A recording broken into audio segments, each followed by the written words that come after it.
Hi guys, thank you for tuning into Cooper's Keys today. I just wanted to do a tutorial, well not really a tutorial, but like I wanted to show the notes to a song that I found on YouTube.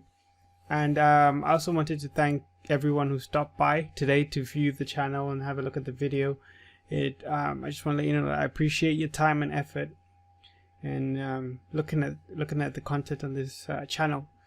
I'd like to do some more things along these lines, so I think what I'll do next is I'll do a breakdown of the same song I just did, this one by Corey Henry. I feel like there's a lot of things he does that if you don't understand could easily go over your head, so I feel like maybe I should do a video breaking that down, or I might do a different video. Let me know what you think below, comment.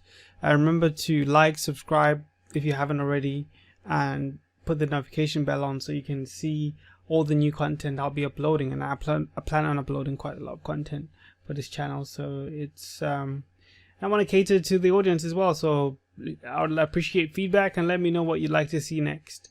Alright guys, see you in the next video.